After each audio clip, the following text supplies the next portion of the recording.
Ladies and gentlemen, welcome on board. The commander of this interview is the WIA project. I am your story for this segment. In preparation for this journey, please ensure you have your seat in any position. Sit back and relax and enjoy my story. Hello, I'm Mira Kama. I'm basically the director and principal for the Cabin Crew Academy Kuala Lumpur. I'm in this industry for 12 years, aviation industry, and then our specialties in our hospitality and cabin crew training. I started quite early in this industry, so I've interested in this industry when I went for the interview for the cabin crew itself. So it makes me really interested to know more about this industry and then the cabin crew itself, the position, and how far that I can go in this industry. So no doubt in this aviation industry, you can go very, very far, and I've chosen the right industry for me. So yeah, that's all. Of course, as a businessman, totally in this industry, business is my main core actually. And then not just having this academy as a part of my business, I also have another business in cosmetic, which is related to this industry since I do teaching as well. And then my specialty is in my grooming, in the cabin crew grooming, good grooming, and then the hospitality itself. So it includes the cosmetic, and then a part of it, I produce my own products, cosmetic, for the range of skincare, and then the makeup product, so that I can produce to my students itself, like concentrate for the cabin crew itself, the flight attendant.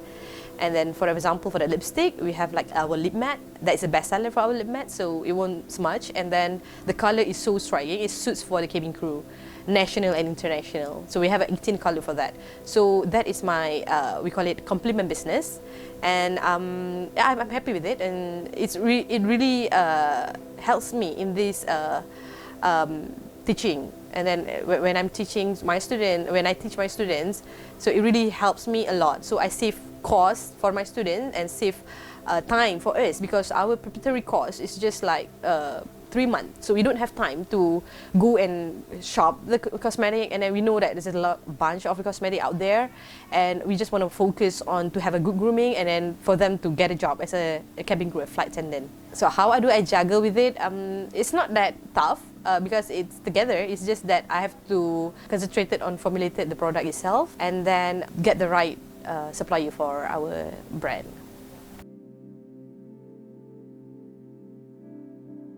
Okay, we've started. Me myself started this academy when I was 23 years old. So I hope this can be inspiration for those outside, that you can start as early as you can. It's just that you have to believe in yourself, and then you have to stick for what you believe. And then it's quite tough. I'm not saying that is right easy, but it's worth it, you know. And then I've started quite young, quite early age, and then I've started with the courses, short courses. And then, yes, we still practice the short courses until now because it really works. So we start to have our own syllabus. So based on the experiences that I have when I went for the minis interview previously, so it makes me create the great syllabus until we can manage to send our students nationally and internationally aligned. And in this course, we've started with, of course, number one is grooming, and then the communication skills, the English itself, and then we have our announcement, because it's part of the interview that you have to do announcement for some airlines, and then we do have safety, but it's a non-regulated. Basically, the short course is a non-regulated course. We do have other classes as well. So in total, we started with 3 months, and now we have like 2 months. So it works, and most of our students, like 80% of them, getting the job easily, nationally and internationally.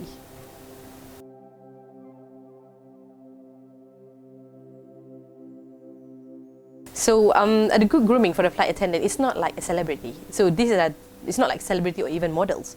So do not think that if you are a model or celebrity, it's easy for you to become flight attendant, because flight attendant they have a different definition of good grooming, you see. And then The definition for the good grooming is not just makeup itself. It's just from inside and outside, and hygienic, and then the way you carry yourself. And number one is the attitude itself. So this is the main thing, you know. And then when people ask me, can I become a cabin crew? With a good attitude, yes. Anything can be possible. But without a good attitude, if you have a higher certificate, you have like master or even degree in communication skill, whatever not, but if you don't have the good attitude, you cannot go far with a cabin crew lifestyle. And then that makes them different from the celebrity. So the need itself, the way they carry themselves, the way, the etiquette, the mannerism that we taught here in our academy, that makes them different. Even when they go outside, they look different. The mannerism and etiquette itself. The way they see it, the way they shake hand, the way they look at into your eyes, you know, the way they communicate itself. And they, actually that's matter. That is the differences. It's not looking good, really, like the way you wear or your makeup or even your hair. That is a physical, I would say so. But the way you portray yourself, how firm that your handshake, and then the way you see it, the way you walk. So that's matter. In fact, when it comes to the interview, there is a grooming session for them to check on you. Normally, it will go for the second interview.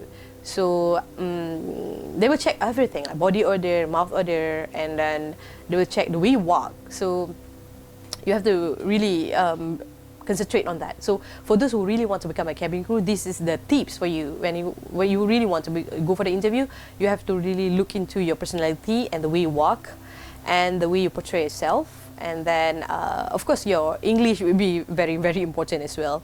Your pronunciation must be clear, and then your voice must be loud. You cannot be too high pitch as well. Yeah, that is the good grooming. A little bit about good grooming when it comes to the flight attendant.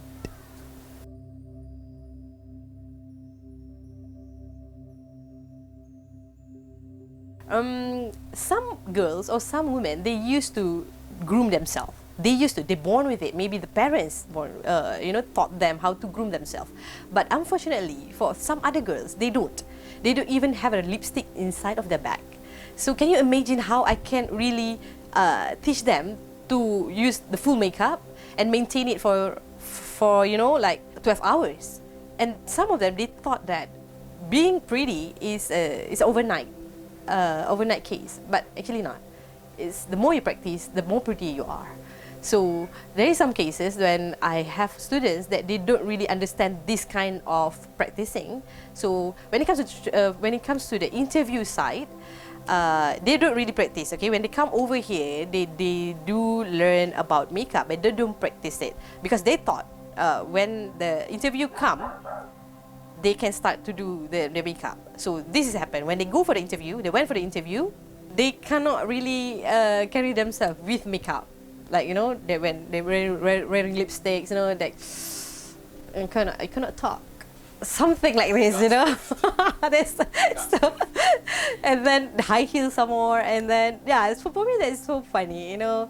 And yeah, but that's students. We have to really taking care of them, and then really, that is a part of my job to make them understand the situation. And I've done cut hair for few students actually. Some of them really, really long, you know, they really keep their hair very long. So I just cut it off. And then, you know, I throw it. Do not show them the hair.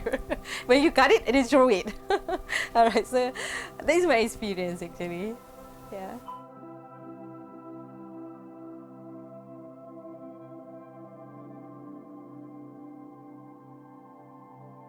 Sebenarnya, I have like personal things about this question actually. Okay, being a woman in this industry is not easy.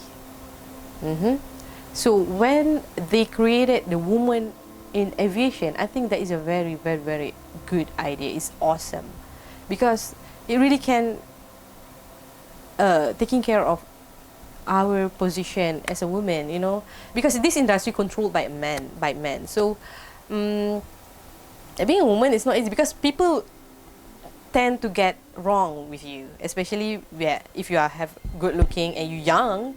And yeah, and then with this association, it really can help us, you know, to grow in this industry perfectly without any. Because as a businessman myself, I it's not easy for me to really grow in this industry because I do have a feeling as well. Sometimes, you know, I get offended by certain people, and then what I did was I never give up. I just paused. Yes, I never give up. So that is the tips. You don't give up. You know, you can rest for a while, but not too long. But after that, you get back again, and then get the right people to besides you. So when it comes to the right people, I always believe with these things. This quote: as a businessman, you need to mingle with the right people and the right place. These two things is very very important in your life. I think others industry as well, they did the same thing. So can you imagine, like, you don't have people around you that really support you, encourage you to go further, but this association provide the things that we need. So I really support this association of women in aviation, and then I think it's a good platform, especially for women. And then I wish that we can go very very far with this, because as we know, Asia will become the aviation hub in between these 10 to 15 years. So we have to do it quickly, we have to do it correctly when it comes to the everything, the position, as an employee or as a businessman or whatever, as a student as well. So we have to grow very quick and stable. So I do support women in aviation association.